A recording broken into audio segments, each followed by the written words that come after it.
Hello and welcome to RetroSpectives, a video game history and review. My favorite game company is Nintendo, and every Nintendo YouTuber needs to pick their favorite console. Now, due to the ages of most Nintendo YouTubers, most say the GameCube, Nintendo's second worst-selling home console. But I can do one better. My favorite Nintendo home console is their number one worst-selling home console, the Wii U. Now, I know, my opinions are incorrect, but let me at least explain why I think this. The Wii U is the console that I remember the most. It is not my first or even most played, but it's certainly the one that cultivated my love for gaming the most. And I'm not the only one. Many people adore this console. Before anything, the purpose of a video game console is to play video games. And if the games on the console are good, then the console that they are on is also automatically good. Logic. If you want good Nintendo games, look no further than the Wii U. Sure, the Nintendo Switch, Nintendo's home console after the Wii U, has more console sales than the Wii U had game sales. But that does not subtract from the quality. In fact, the poor sales forced Nintendo to be on their A game.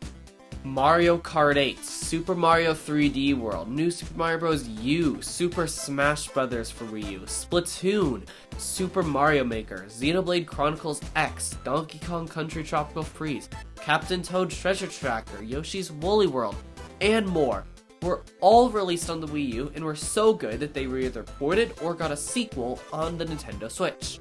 People want these games, and it shows.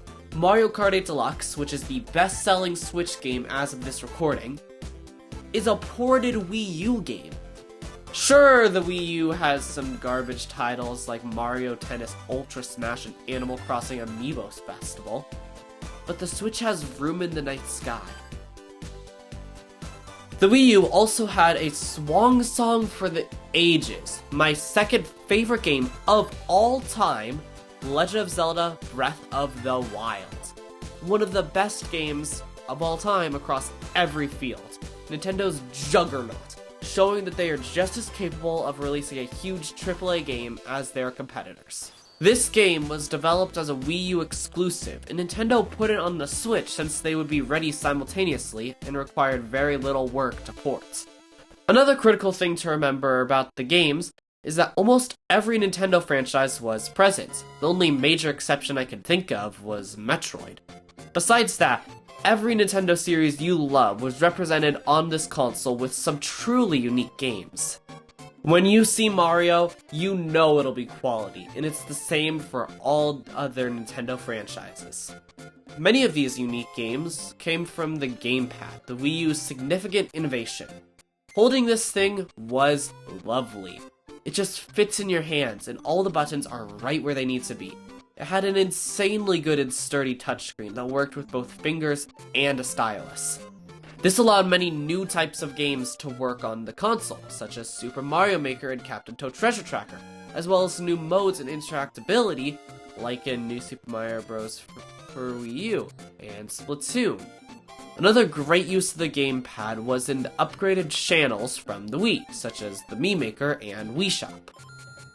You can relive the simple joy of browsing the apps for hours, now with more functionality and touch controls, making it even easier.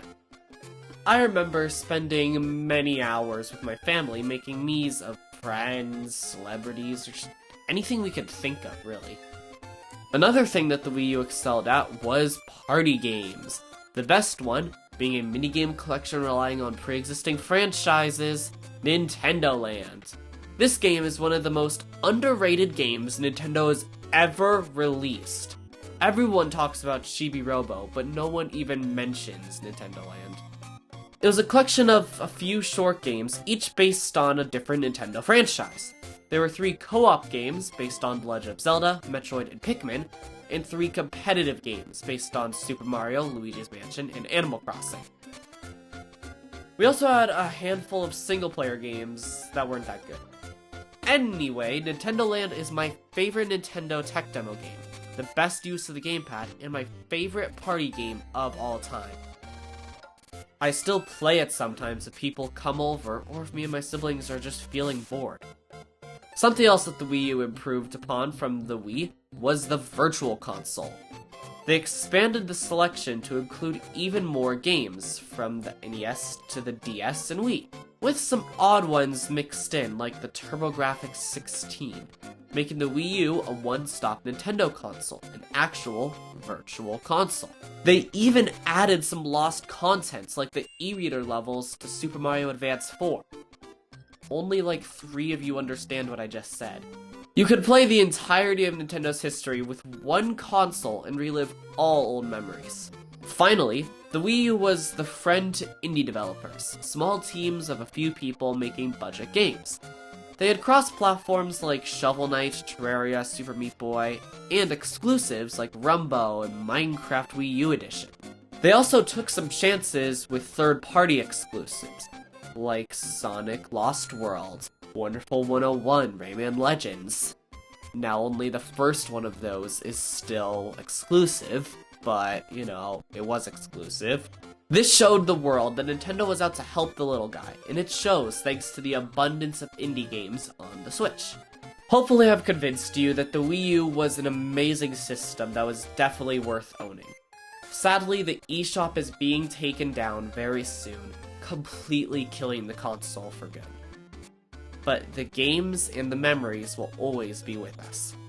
Thank you all so much for watching. See you all later. Bye.